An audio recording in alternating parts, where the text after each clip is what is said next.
அல்ஹம்துலில்லாஹி ரபில் ஆலமீன். அல்லாஹும்ம ஸல்லி அலா முஹம்மதின் வலா அலி முஹம்மதின் வபாரிக் வசல்லிம் அலைஹி. அஸ்ஸலாமு அலைக்கும் வரஹ்மத்துல்லாஹி வபரகாத்துஹு. வெல்கம் டு வாய்ஸ் ஆஃப் ஈமான். எல்லாரும் எப்படி இருக்கீங்க? நல்லா இருக்கீங்களா? அல்ஹம்துலில்லாஹ். அல்லாஹ் சுப்ஹானஹு வ தஆலா உங்களுக்கு நீண்ட ஆயுளையும் ஆரோக்கியத்தையும் வழங்க வேண்டும் என்று துவா செஞ்சு ஆரம்பிக்கிறேன். சொந்த வீடு கனவு இது எல்லாருக்கும் இருக்கிற ஒரு விஷயந்தான். நாம் சொந்த வீடு வாங்க மாட்டோமா, சொந்த வீடு நமக்கு அமையுமா சொல்லிட்டு எல்லாரும் ஆசைப்படுற ஒரு விஷயம். இன்னைக்கு நான் ஒரு சில விஷயங்களை சொல்கிறேன். இதை நீங்கள் கரெக்டாக உங்கள் வீட்டில் ஃபாலோ பண்ணிட்டு வந்தீங்கன்னா இன்ஷா அல்லாஹ் கூடிய சீக்கிரம் உங்கள் ஆசை நிறைவேறும். அல்லாஹ் சுப்ஹானஹு வ தஆலா உங்கள் சொந்த வீடு கனவை நிறைவேற்றி தருவான். சிறப்பான ஒரு வீடை ஹலாலான முறையில் ஒரு வீடை உங்களுக்கு அமைச்சு தருவான். ஒருவேளை நீங்கள் சொந்த வீட்டில் தான் இருக்கிறீங்க, வாடகை வீடு இல்லை, அல்ஹம்துலில்லாஹ் வசதி எல்லாமே இருக்குது, ஆனால் அந்த வீட்டில் நிம்மதி இல்லை, ஒரே சண்டை சச்சரவு, நோய் நொடிகள் சொல்லிட்டு இந்த மாதிரி முசீபத்துகள் இருக்கிறவங்களும் இதை மாதிரி நீங்கள் ஃபாலோ பண்ணி பாருங்கள். அந்த வீடு உங்களுக்கு பரக்கத்தான சந்தோஷமான ஒரு வீடா அமையும். சொந்த வீடு இருக்கிறவங்களும் இதை நீங்க செஞ்சு பாருங்க, இல்லாதவங்களும் செஞ்சு பாருங்க. 2 பேருக்கும் இதுல பெனிஃபிட் இருக்கு. சில துவாக்களை நான் சொல்ல போறேன். அந்த துவாக்களை பொறுத்த வரைக்கும் நீங்கள் எழுதி வச்சு உங்கள் வீட்டில் ஒட்டுற மாதிரி இருக்கும். இந்த மாதிரி நம்ம பேப்பரில் எழுதி ஒட்டலாமா, நம்ம மார்க்கத்தில் இதெல்லாம் கூடுமா இல்லையே அப்படின்னு நீங்கள் கேட்டால் நான் இந்த வீடியோவை நீங்கள் ஃபுல்லாக பாருங்கள், உங்களுக்கு புரியும் நான் ஏன் அப்படி சொல்லிட்டு.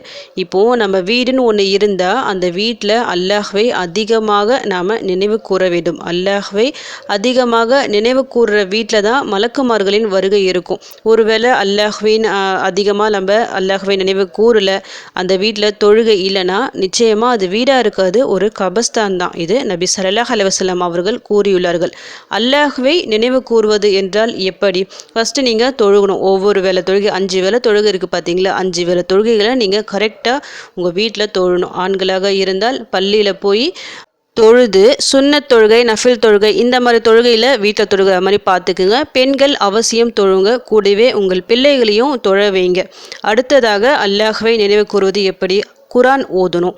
நீங்கள் டெய்லியும் ஏதாவது ஒரு பேஜாவது எடுத்து ஓதிட்டு வாங்க. டைம் இல்லை சொல்லிட்டு விட்டுறாதீங்க.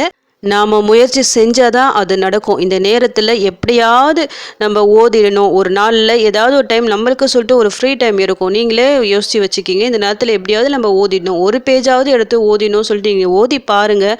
நிச்சயமாக அந்த நேரத்தில் உங்களுக்கு ஒரு பரக்கத் கிடைக்கும். உங்கள் வீட்லேயும் ஒரு நல்ல ஒரு பரக்கத்தான ஒரு சூழ்நிலை நிலவும். அடுத்ததாக இன்னொரு விஷயம், அல்லாஹ்வை நினைவு கூறுவது. ஒவ்வொரு நிமிஷமும் ஒவ்வொரு நொடியும் நம்ம அல்லாஹ்வை நினைவு கூறும் இல்லமாக அந்த வீடை மாற்றணும். எப்படி? அதுக்கு தான் நான் எழுதி ஓட்ட சொல்கிறேன். ஏன்னா காலையில் எழுந்ததுலேருந்து நைட்டு தூங்குற வரைக்கும் நிறைய விஷயங்கள் இருக்குது, நிறைய துவாக்கள் இருக்குது. இதில் எத்தனை துவாக்களை நம்ம ஓதுறோம், எத்தனை துவாக்களை ஓதாமல் விடுறோம், எதெல்லாம் நமக்கு தெரியாது. இது எல்லாத்தையும் நம்ம கொண்டு வரணும்.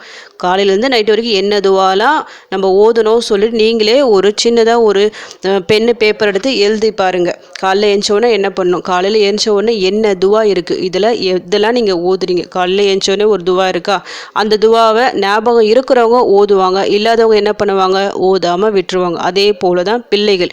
இதுவே நீங்கள் காலையில் எழுந்தோடனே ஓத வேண்டிய துவா சொல்லிட்டு அந்த துவாவை நீங்கள் எழுதி ஓட்டுட்டீங்கன்னா காலையில் எழுந்தோடனே உங்களுக்கு அது ஞாபகம் வரும், நீங்களும் ஓதுவீங்க, உங்கள் பிள்ளைகளும் அதை பார்த்து படிப்பாங்க. நீங்கள் எழுதி ஒட்டினாதான். நான் எதுக்காக எழுதி ஒட்டணும்னு சொல்கிறேன்னா, பிள்ளைகளுக்கு தெரியாது. நமக்கு சில நேரங்களில் சொல்லி கொடுப்போம், வேலை காரணமாக சொல்லி தராமல் போகலாம். நீங்கள் எழுதி ஒட்டுட்டீங்கன்னா ஆட்டோமேட்டிக்காக காலையில் எழுந்த உடனே அந்த துவாவை அந்த பசங்க பார்த்து படிப்பாங்க. டெய்லியும் படிக்க படிக்க அவங்களுக்கு அது மெமரி ஆகிடும். அதே போல் ட்ரெஸ்ஸை மாற்றும் போது சொல்லிட்டு துவா இருக்குல்ல, இதில் எத்தனை பேருக்கு இந்த துவா தெரியும்னு கூட தெரியாது. நீங்கள் என்ன பண்ணணும், பீரோவில் அந்த மாதிரி எழுதி ஒட்டலாம். ட்ரெஸ்ஸு மாற்றும் போது என்ன துவா ஓதணும் சொல்லிட்டு அப்படி நீங்கள் எழுதி ஓட்டிட்டிங்கன்னா நீங்களும் அதை ஓதிடுவீங்க, உங்கள் பிள்ளைகளும் அதை பார்த்து ஓதுவாங்க. ட்ரெஸ் மாற்றும் போது இந்த துவா ஓதணும் அப்படின்ட்டு. அதுபோல் வீட்டிற்குள்ளே நுழையும் போது ஓத வேண்டிய துவா, வீட்டிற்கு வெளியே போகும்போது ஓத வேண்டிய துவா. இப்போ பாத்ரூம் போகிறோம், பாத்ரூமுக்கு போகிறதுக்கு முன்னாடி என்ன துவா, அந்த பாத்ரூம் கதவு வெளியவே நீங்கள் எழுதி விடலாம். போகும்போது துவா, வெளியேறும்போது துவா சொல்லிவிட்டு 2 துவாக்குள்ளேயும் நீங்கள் எழுதி ஒட்டும்போது நீங்களும் அதை ஓதிட்டு போவீங்க. பிள்ளைகளும் என்ன பண்ணுவாங்க, அதை பார்த்து ஓதிட்டு உள்ளே போவாங்க, வெளியே வரும்போது அதை பார்ப்பாங்க, என்ன துவா சொல்லிவிட்டு அதை ஓதிட்டு வருவாங்க.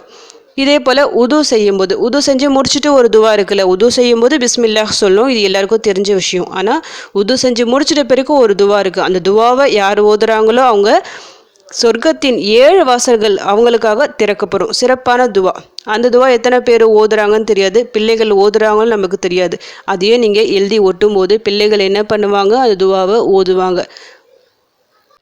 சாப்பிடும்போது ஓதும் துவா. சாப்பிடும்போது பிஸ்மில்லாஹ் சொல்லுவோம். இது எல்லாருக்கும் தெரிஞ்ச விஷயந்தான். இருந்தாலும் ஒரு முறை சொல்லி கொடுங்க. நீங்கள் சாப்பிடும்போதே கொஞ்சம் சவுண்டாக சொல்லுங்கள், பிஸ்மில்லாஹ் சொல்லி. இந்த மாதிரி சொல்லும் போது உங்கள் பிள்ளைகளும் சொல்லுவாங்க. அப்படி சாப்பிடும்போது பிஸ்மில்லாஹ் சொல்லனா என்ன துவா அதை எழுதி ஒட்டுங்க. பசங்க ஒருவேளை மறந்துட்டா அதை பார்த்து படிச்சுப்பாங்க, இந்த துவா ஓதணும் சொல்லிட்டு. சாப்பிட்டு முடித்தவொடனே என்ன துவா, அல்ஹம்துலில்லா, அதையும் அவங்களுக்கு ஒரு தடவை ஞாபகப்படுத்துங்க, இல்லைனா எழுதி ஒட்டுங்க. அப்போ அதை பார்த்து அவங்க படிப்பாங்க. பால் குடிக்கும்போது துவா இருக்குது. அது எத்தனை பேர் அந்த துவாவை சொல்கிறாங்கன்னு தெரியாது. நீங்கள் எழுதி ஒட்டிட்டீங்கன்னா பால் பசங்களுக்கு நீங்கள் கொடுக்கும் போதெல்லாம் அவங்க ஓடி போய் அந்த துவாவை பார்ப்பாங்க, என்ன துவா ஓதணும்னு சொல்லிட்டு. அப்போது அந்த பால் குடிக்கும்போது அந்த துவாவை அந்த பசங்க ஓதிப்பாங்க. பாங்கு கொடுக்குறாங்க, பாங்கு முடித்த உடனே என்ன சொல்லணும், என்ன துவா இருக்குது, அதையும் எழுதி ஓட்டுங்க. நாமும் ஓதுவோம், பிள்ளைகளும் ஓதுவாங்க. கண்ணாடி பார்க்கும்போது ஓத வேண்டிய துவா. இதுவும் நிறைய பேர் ஓதாத ஒரு துவா தான். அந்த கண்ணாடி எங்கே இருக்கும் உங்கள் வீட்டில், அது பக்கத்தில் நீங்கள் இது எழுதி ஒட்டும் போது எப்போ எல்லாம் உங்கள் முகத்தை நீங்கள் கண்ணாடியில் பார்க்குறீங்களோ அந்த நேரத்தில் எல்லாம் அந்த துவா உங்களுக்கு பக்கத்தில் இருக்கிறதால பார்த்து ஓதிடுவீங்க. உங்கள் வீட்டில் இருக்க எல்லாரும் ஓதுவாங்க. ஒவ்வொரு துவாக்களையும் ஒவ்வொரு இடத்துல நீங்கள் எழுதி ஒட்டிக்கிங்க. பெட்ரூமாக இருந்தால் அந்த இடத்துல காலையில் எழுந்தவுடனே என்ன துவா ஓதலாம், நைட்டு தூங்க போகிறதுக்கு முன்னாடி என்ன துவா ஓதலாம், அதை நீங்கள் எழுதி ஒட்டலாம். அதன் மூலம் நீங்களும் சரி உங்கள் வீட்டில் இருக்க எல்லாரும் அதை பார்த்து ஓதிப்பாங்க. அடுத்ததாக பாத்ரூம் டோராக இருந்தால் உள்ளே போகிறதுக்கு முன்னாடி என்ன துவா, வெளியே வந்த உடனே என்ன துவா, உது செஞ்சு முடித்த உடனே என்ன துவா, இந்த 3 துவாக்குள்ளேயும் அந்த பாத்ரூம் டோர் பக்கத்தில் நீங்கள் வெளியே எழுதி ஓட்டலாம். மெயின் டோர் இருக்குது பார்த்தீங்களா, வீட்டோட மெயின் டோர், அதை பக்கத்தில் வீட்டை விட்டு வெளியே போகிறதுக்கு இருக்கிற துவா, உள்ளே வந்தால் என்ன துவா, அதை நீங்கள் ஒட்டலாம். ஹாலில் சாப்பிட்றதுக்கு முன்னாடி இருக்கிற துவா பிஸ்மில்லாஹ், சாப்பிட அந்த பிஸ்மில்லாஹ் சொல்ல மறந்துட்டா நடுவில் இருக்கிற துவா, முடித்த உடனே என்ன துவா, பால் குடிக்கும்போது என்ன துவா, இது போன்ற துவாக்கள் நீங்கள் அப்படியே லைனாக எழுதி ஓட்டலாம். கண்ணாடிக்கு பக்கத்தில் கண்ணாடி பார்த்தா என்ன துவா ஓதணும், பீரோ பக்கத்தில் ட்ரெஸ் மாற்றும் போது என்ன துவா ஓதணும், ட்ரெஸ்ஸை கழட்டினா நம்ம என்ன சொல்லணும், இது போன்ற துவாக்களை நீங்கள் எழுதி ஓட்டலாம். இதை தவிர இன்னும் சில டெய்லியும் நம்ம நார்மலாக யூஸ் பண்ணுற சில வார்த்தைகளும் இருக்குது. எப்படி நம்ம பசங்களுக்கு இங்கிலீஷ் வேர்ட்ஸ்லாம் சொல்லித்தரோம், தேங்க்யூ சொல்லு, குட் மார்னிங், குட் நைட், இந்த மாதிரி வேர்ட்ஸ்லாம் சொல்லித்தர மாதிரி நமக்கு சொல்லிட்டு சில வார்த்தைகள் இருக்குது. அதை நம்ம வீட்டில் பரக்கத்து ஏற்படுத்தரும் வார்த்தைகள் எல்லாமே அல்லாஹ்வை நினைவு கூறக்கூடிய வார்த்தைகள். அதையும் நீங்கள் சொல்லிக் கொடுங்க. ஏதாவது செய்ய நாடினா இன்ஷா அல்லாஹ் சொல்லணும். நீங்களும் சொல்லுங்கள், உங்கள் பிள்ளைகளுக்கும் சொல்லிக் கொடுங்க. ஏதாவது ஒன்று நீங்கள் பாராட்டுறீங்களா, குட், அந்த மாதிரி சொல்லாமல் மாஷா அல்லாஹ் அப்படின்னு நீங்கள் சொல்லுங்கள். ஏதாவது பார்த்து புகழும்போது சுபஹானல்லா அந்த மாதிரி நீங்கள் சொல்லி கொடுங்க. நன்றி சொல்லணும்னா தேங்க்யூ, இதுக்கு பதிலாக ஜஸக்கல்லாஹ் இப்படி சொல்லுங்கள், அப்படியே சொல்லி கொடுங்க. தும்பும்போது அல்ஹம்துலில்லா, அல்ஹம்துலில்லா அந்த சொல்ல கேட்ட உடனே யர்ஹமுக்கல்லா இதை சொல்லணும். இதை மாதிரி நீங்களும் சொல்லுங்கள், உங்கள் பிள்ளைகளுக்கும் சொல்லி கொடுங்க. கோபம் வருதா, அவுது பில்லாஹி மினஷ் ஷைத்தானிர் ரஜீம், இதை மாதிரி சொல்லணும் சொல்லிட்டு நீங்களும் சொல்லுங்கள். உங்களுக்கு அதிகமாக கோவம் வரும்போது இந்த வார்த்தையை சொல்லுங்கள். அதன் மூலம் உங்கள் பிள்ளைகளும் கற்றுக்கொள்வாங்க. ஏதாவது தப்பு செஞ்சிட்டிங்களா, அஸ்தக்ஃபிருல்லா, இந்த மாதிரி வார்த்தைகள், சின்ன சின்ன வார்த்தைகள்லாம், இது எல்லாமே நம்ம டெய்லியும் யூஸ் பண்ணுற வார்த்தைகள். இதை உங்கள் வீட்டில் நீங்கள் டெய்லியும் சொல்லும்போது அல்லாஹ்வின் நினைவு கூறும் இல்லமாக அந்த வீடு மாறும். ஏன்னா எல்லாமே அல்லாஹ்வை நினைவு கூறக்கூடிய வார்த்தைகள். இந்த வார்த்தைகளை நீங்கள் முதல்ல சொல்ல ஆரம்பிக்கணும், பிறகு உங்கள் பிள்ளைகளுக்கும் சொல்லித்தரணும். டெய்லியும் நம்மளுக்கு சொல்லித்தர முடியலன்னா அதுக்காக தான் நான் சொல்கிறேன், இந்த மாதிரி எழுதி ஓட்டிடுங்க. இந்தந்த நேரத்தில் இந்தந்த துவாக்கள் சொல்லிட்டு கொஞ்சம் சிரமப்பட்டு ஒரு நாள் கொஞ்சம் நல்லா பார்த்து நீங்கள் எழுதி அந்தந்த இடத்துல சொல்லிட்டு அழகாக நீங்கள் ஒட்டுட்டீங்கன்னா உங்கள் பிள்ளைகள் பார்ப்பாங்க, ஆர்வமாக போய் பார்ப்பாங்க, என்ன எழுதியிருக்காங்க, இது எப்படி சொல்லணும் சொல்லிட்டு நீங்கள் சொல்லுங்கள். இதில் இருக்கிறது எல்லாம் படிக்க வைங்க. இந்த மாதிரி அவங்களும் ஒரு இன்ட்ரெஸ்ட்டாக பார்த்து படிப்பாங்க. டெய்லியும் சொல்லி சொல்லி சொல்லி அந்த பிள்ளைகள் வாழ்க்கையில் அது அப்படியே ஆகிடும். அந்த துவாக்களோடு சேர்ந்து ஒன்றிணைஞ்சிடுவாங்க. இந்த விஷயத்தில் இந்த நேரத்தில் இப்படிப்பட்ட சூழ்நிலையில் நம்ம இந்த துவாக்களை ஓதணும் சொல்லிட்டு அந்த சின்ன மனசில் சின்ன வயசில் ஆழமாக அவங்களுக்கு பதிஞ்சிடும்.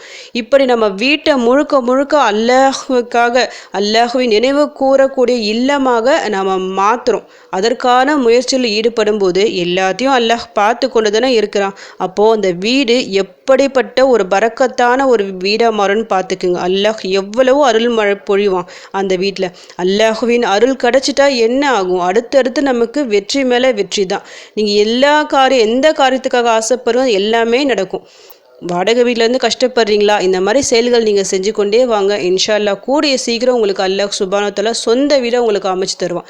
சொந்த வீட்லேயும் நீங்கள் கஷ்டப்படுறீங்களா, இந்த மாதிரி எல்லாமே நீங்கள் செஞ்சுக்கிட்டே வாங்க. அந்த வீட்டில் அவ்வளவோ ஒரு நிம்மதியை கொடுப்பான், பரக்கத்தை கொடுப்பான், சந்தோஷத்தை கொடுப்பான், ரஹாத்தை கொடுப்பான். இதில் இன்னொரு நன்மையும் நமக்கு கிடைக்கும். என்னென்னா, இந்த மாதிரி நீங்கள் எழுதி ஒட்டுறீங்கள, இதன் மூலமாக உங்கள் பிள்ளைகள், உங்கள் வீட்டில் இருக்க எல்லாருமே அதை ஓதி நடைமுறைப்படுத்துவாங்க. அதாவது உங்களுக்கு தெரிஞ்ச ஒரு விஷயத்த நீங்கள் மற்றவங்களுக்கு எத்தி வைக்கிறீங்க. உங்கள் மூலமாக அவங்க ஒரு அமல் செஞ்சால் கூட, சின்னதாக ஒரு அமல் செஞ்சால் கூட உங்களுக்கும் அந்த நன்மை வரும். இன்னொரு விஷயமும் அடங்கியிருக்கு. உங்கள் வீடு தேடி வராங்க, உங்கள் ரிலேஷனோ பக்கத்து வீட்டுக்காரங்க யாராவது வரும்போது உங்கள் வீட்டில் இந்த மாதிரி எழுதி நீங்கள் ஒட்டியிருக்கும் போது அவங்களும் பார்ப்பாங்க, நாமளும் இது போல் செய்யலாமே சொல்லிட்டு அவங்க வீட்லேயும் இது மாதிரி செய்ய ஆரம்பிப்பாங்க. அப்போது எவ்வளோ நன்மைகள் நமக்கு வருது பாருங்கள். இப்போ பிள்ளைகள் இப்போ மதரசாவுக்கு போகிறாங்க, இந்த மாதிரி துவாக்களை மனப்பாடமும் செய்கிறாங்க தான். ஆனால் எந்த அளவுக்கு அதை நடைமுறைப்படுத்துகிறாங்கன்னு சொல்லிட்டு தெரியாது. நாம் அதை ஊக்குவிக்கணும், இந்த மாதிரி எழுதி போட்டு அவங்கள சொல்ல வைக்கணும். இது மாதிரி செய்யும்போது என்ன ஆகும், நம்ம வீடு ஒரு மார்க்கத்தை போதிக்கும் பள்ளிக்கூடமாக மாறும். அப்போ அப்படிப்பட்ட ஒரு வீடு எவ்வளோ ஒரு சந்தோஷமான ரஹாத்தான வீடாக இருக்கும். அந்த வீட்டில் எந்த அளவுக்கு பரக்கத்து இருக்கும், எவ்வளவு சந்தோஷம் இருக்கும் சொல்லிட்டு நீங்களே கொஞ்சம் நினச்சி பார்த்துக்குங்க. அவ்வளவு சிறப்புகள் அடங்கியிருக்கு. ஒரே ஒரு நாள் சிரமப்பட்டு நீங்கள் கொஞ்சம் எழுதி இதை ஒட்டிட்டிங்கன்னா போதும். அதற்கு பிறகு வரும் நாட்கள் உங்கள் வீட்டில் இருக்கிற ஒவ்வொரு நாளும் உங்களுக்கு கண்டிப்பாக நல்ல நாட்களாக இருக்கும். நீங்கள் நினச்சதை எல்லாத்தையும் அல்லாஹ் உங்களுக்கு நிறைவேற்றி தருவான். அப்படிப்பட்ட சந்தோஷமான ஒரு வீடாக நம் அனைவரது வீடாக மாற வேண்டும் எனவும், நம் அனைவருக்கும் சொந்த வீடு அமைய வேண்டும் எனவும் நான் துவா செஞ்சுக்கிறேன். எனக்காகவும் என் குடும்பத்திற்காகவும் நீங்களும் துவா செஞ்சுக்கிங்க. அல்ஹம்துலில்லாஹ். இந்த வீடியோ மூலமாக நீங்கள் பலனடைஞ்சிருந்தீங்கன்னா இந்த வீடியோவை மற்றவங்களுக்கும் ஷேர் பண்ணிவிடுங்க. இதன் மூலம் அவர்களும் பலனடையலாம். இன்ஷா அல்லாஹ். அடுத்த பதிவில் சந்திக்கலாம். ஜஸக்கல்லாஹு கைரன் கசீரா. அஸ்ஸலாமு அலைக்கும் வரஹ்மத்துல்லாஹி வபரகாத்துஹு.